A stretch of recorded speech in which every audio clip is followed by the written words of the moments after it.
Yeah, this sounds nice. I think this is gonna turn out really well. Welcome to the studio and to the YouTube channel, everyone. I'm Charlie Waymire. I create music as sound of objects. I'll be your entertainment for the duration of this flight. You're joining me today while I'm in crunch mode to meet some self-imposed deadlines for the upcoming release of my EP, which includes the next single, which is the final song that I still have to record. It's the only one left to do, and I want to get this out at the beginning of 2025. So I figured, hey, I've got a ton of things to do today and tomorrow.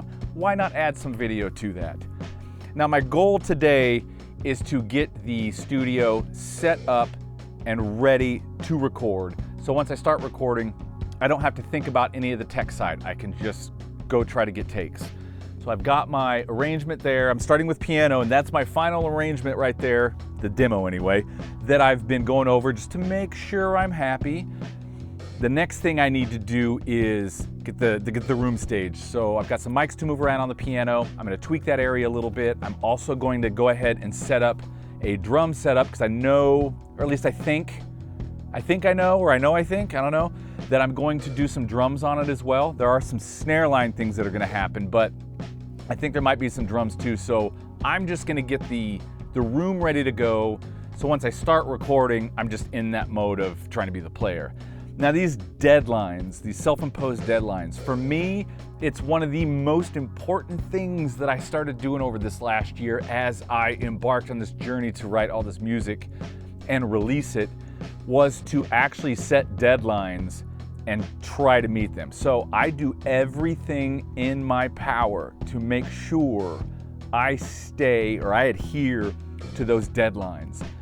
And that's important because it keeps me focused, it keeps me moving forward, and it actually makes the whole process simpler because it doesn't give me a lot of extra time to think about things or just continuously try to redo things. I got a deadline, I got to get it done by next Wednesday. Let's go and figure out how to get it done by next Wednesday. So the whole deadline thing, I highly recommend self-imposing deadlines for any of you artists out there releasing music. Once you get used to it, I promise you, it will make your writing and releasing music quite a bit easier, actually. Now, the other reason I'm in crunch time is I need to get this thing recorded. So I've got piano to do, I've got drums to do. I also want to get Pete Griffin and Ernesto Homeyer to come back in and do some recording again. Pete did the bass on Moments in Motion, which was the first single that's already out. If you haven't heard that, I got links down in the description. I'm getting Pete to come back in. I'm gonna have Ernesto do some guitar parts as well. And then I've got to mix, master, and get everything ready for the release before the end of the year. So that's my goal today, is to get the room ready to go. And that's gonna start with getting the piano tuned. My piano tuner, Tim Michaels, is coming by today. He's awesome. He always gets the piano ready to rock, and I love recording, whether it's me or anybody else. I always love recording, I think, after a fresh tuning because it just sounds so good and it's so easy to record. So we're gonna start with getting the piano tuned, and then we'll take a listen to that and check out what else I'm gonna do in the room.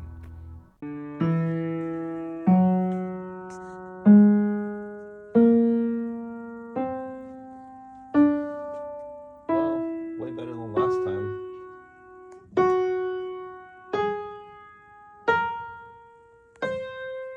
Oh, there's a little shiny note over there. Yep, there's one that's real bad. Well, things went flat.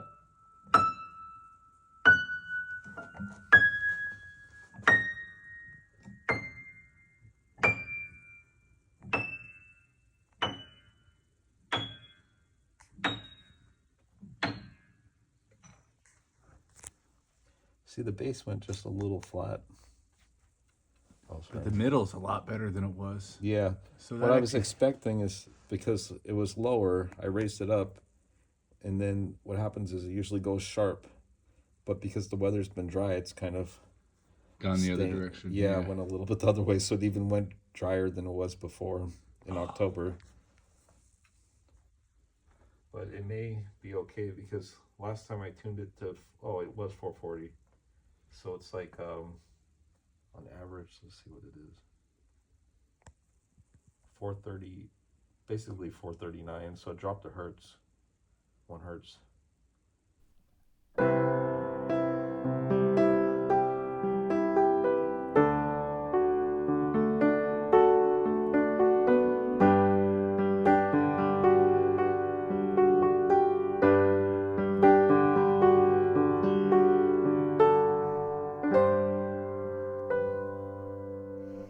Yeah, this sounds nice.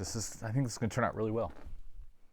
Now the piano is tuned and sounding great. I have to get the room ready to record because it is a train wreck, which isn't that big a deal because I'm really just gonna be over here. But I have this vocal setup from a session the other day and I wanna get these absorbers out. I wanna get this rug out of here. Anything pretty much that's absorbing, I want to put in the back because I wanna try to get the most open, lively. I mean, this room doesn't have a big decay time or anything, but it does have a nice liveliness to it, and that's what I want.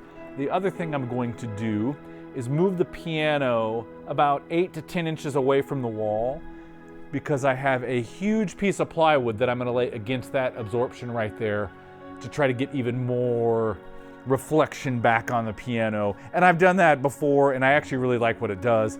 I don't really like what the plywood does covering that during drum sessions, so I usually take it down and toss it in the back, which is where it is now.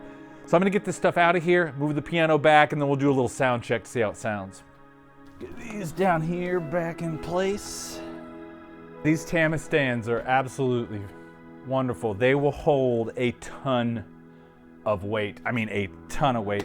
Okay, I'm gonna set Logic up real quick so we can do a quick sound check and just make sure everything's working. Okay, I'm gonna open up a few channels here to do a piano sound check and make sure that thing's ready to rock. Also gonna open up some drum channels so we can do a drum test as well. But while I'm doing that, the other me is gonna take you on a quick tour of what the drum setup is most likely going to be. See you in a minute. Thank you, Charlie. And I see you wore the same shirt as I did. How original. Anyway, I don't know if I'm gonna use all of this, but I'm gonna have it set up so I don't have to worry about setting up anything when I'm tracking tomorrow. But most of this song is going to be kick, snare, and probably ride. Possibly hi-hat, but most likely the ride if I do anything. Don't know if I'm gonna have any toms in this, at least in the main drum part. I am going to do some tom overdubs in a couple spots. But I don't know if I'm gonna have actually a drum fill with the main drum part, whatever that ends up being. We'll see. If I don't, I might just take them down. I am going to have some snare overdubs though. This gorgeous beauty right here, this Ludwig Legacy Mahogany is going to be my snare line drum that I'm gonna have towards the end of the song. I'll probably do a left and right thing with that. Now for mics, I want the drum sound to be pretty natural in the room, so most of the sound is going to come from my overheads here, which are a pair of Roswell Pro Audio Aztec tube mics, and then I'll blend in the rooms with them, which is also a pair of Roswells. And then the kick setup here and the snare will just be blended in as needed to make it cut through the mix. Notice I've got no ride mic. I want it to be natural. I do have a hi-hat mic over there, but it will be turned off. I will not use the hi-hat mic, and that's going to be the drum setup. Back to you, Charlie.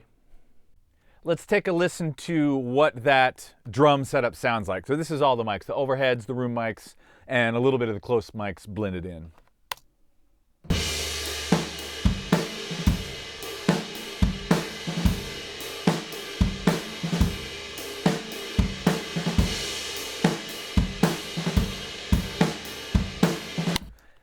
Pretty natural drum sound. It's got some beef to it, which is cool, but it's obviously drums in a room, not overly processed, which I think is the vibe that I'll go with if I do end up putting drums on the end of this song. And at this point, I'm definitely leaning that direction, but we'll see. So now let's get back to the main attraction and go check out the piano setup. Plywood is in, and it definitely feels different in this area, a little bit more lively, which is good because that's what I was going for. Get the light going, it's time to set the mood to get ready to do some actual recording. But before we take a quick demo of this and have a listen, I want to show you, let me grab the camera here. I want to show you how I have things set up out here, so how I'm controlling everything. I have this laptop set up with screen sharing, so this is actually the setup in the control room over there, and this allows me to control every single thing from the piano, which is good for a few reasons. One, my mic pre's, you can see over here, these are the pre's, these two and that one right here are the pre's for the microphones. So my setup is all out here. The effects all go to the Mackie. All of that runs directly into the I/O in the control room. So I'm really setting all of my gain staging out here. The other thing, it lets me set headphone levels at the piano, which is great. It also lets me listen back, but the biggest thing is it lets me stay here at the piano and not run back and forth to the control room, whether it be starting and stopping or checking levels or something else. Put this back down here. It just allows me to stay here and be in the mode of recording and trying to not be in the mode of being the engineer, which is sometimes tricky to do when you're recording yourself. And it's even more tricky when, you know, this isn't my main instrument, my natural instrument. So there's still a lot of me not being comfortable all the time with what I'm playing. So the less I can think about everything else and just be right here, the better off it is for me, quite a bit. So with that being said, let's have a quick listen to what this setup sounds like. I'll play a little of the bridge from one of these tunes.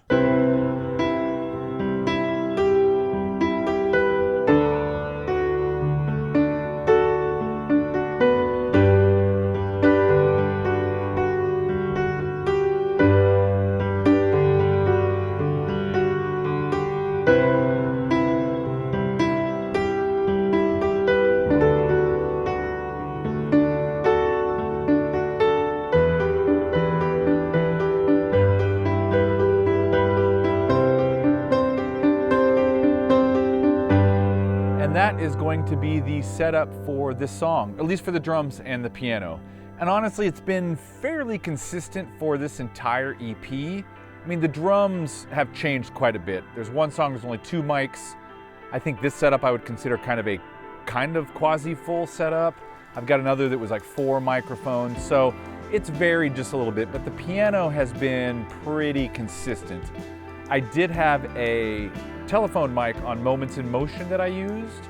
That was a little different, that I just used it in a couple spots, but the rest of the signal chain was pretty much the same. And then the effects, some of the effects get turned on and off. But for the most part, the overall signal flow has been relatively consistent.